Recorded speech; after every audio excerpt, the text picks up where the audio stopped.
You say you're afraid of failing, but that's not the whole truth.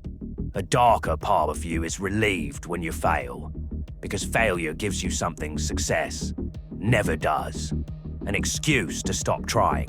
If you fail, you don't have to find out how far you could have gone. You don't have to face your own potential.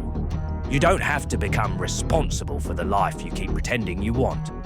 So failure becomes useful. It protects you. It lets you say, I could have been great, but something went wrong.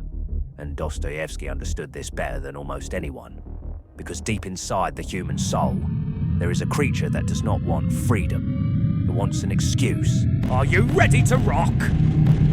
Let's rock that wisdom! Failure is not always the monster chasing you. Sometimes, failure is the locked door you secretly wanted. Because when you fail, the pressure stops. The expectations stop. That voice saying, keep going, you might actually become something, finally shuts up. And that can feel like peace. Not real peace. More like passing out in a burning building and calling it rest. You didn't escape the fire. You just stopped feeling it. That is why failure can become addictive. Not because you love losing, but because losing gives you permission to collapse. So ask yourself, are you mourning the loss or celebrating the exit ramp? Maybe you're not afraid of losing. Maybe you're afraid of continuing. And once failure gives relief, your ego learns to protect it. The ego doesn't just survive failure. Sometimes it decorates it. It takes the wreckage and says, this is my identity now. Because a tragic story is safer than a naked truth. I failed is painful, but I tried with everything I had and still wasn't special. That one cuts deeper. So the ego chooses the cleaner wound. It says, I could have made it, but life got in the way. Bad timing, bad people, bad luck. Maybe some of that is true, but the ego doesn't care about truth. It cares about protection. A tragic backstory gives you sympathy without accountability, depth without change, drama without the ugly work of becoming different. As long as failure sounds dramatic enough, you don't have to ask, did I actually give everything? Or did I quit early enough to keep the fantasy alive? That's when failure stops being something that happened. It becomes something you protect. And this is where Dostoevsky becomes dangerous. Dostoevsky's underground man is not stupid. That's what makes him terrifying. He knows what would help him. He knows the door is open, but he still sits in the basement, rotting on purpose, and calls it intelligence.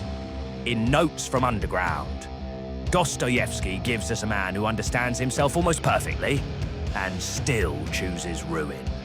He knows the right path, and he hates it, because walking that path would mean admitting something unbearable. Maybe he is not above the world. Maybe he is just afraid of participating in it. So he chooses bitterness, isolation, humiliation. Not because it makes sense, because spite doesn't need sense. Fear only needs a dark little room where it can whisper, at least this way, nobody owns you. That is the nightmare Dostoevsky saw. Human beings don't always choose what is good. Sometimes they choose what hurts, because pain still feels like control. You know the thing you should do. Send the message, finish the project, tell the truth, start again. But then the underground creature wakes up, and ruining it feels powerful. Because if you destroy the chance yourself, at least nobody can take it from you. But that power is fake. It is a throne made of garbage. And now comes the ugly part. Self-sabotage pays you. Self-sabotage is not random. It has a paycheck. Because when you ruin things first, you control the crime scene. You get to say, that wasn't the real me. I didn't really try. I could have done better if I actually cared. There it is, the escape hatch. If you never fully show up, nobody can fully judge you. They only judge the version you sabotaged. And that feels safer. Pathetic, but safer. Because the real you stays protected. untested, unwounded, unproven. You avoid judgment by becoming impossible to measure. But here's the rot. The more you hide behind almost, the more almost becomes all you are. So here is the brutal question. What if failure is not only something that happened to you? What if part of you keeps choosing it? Not because you're fucked up, but because success would demand a different life. Because if you actually succeed, the excuse dies. You can't keep saying one day. You can't keep hiding behind potential.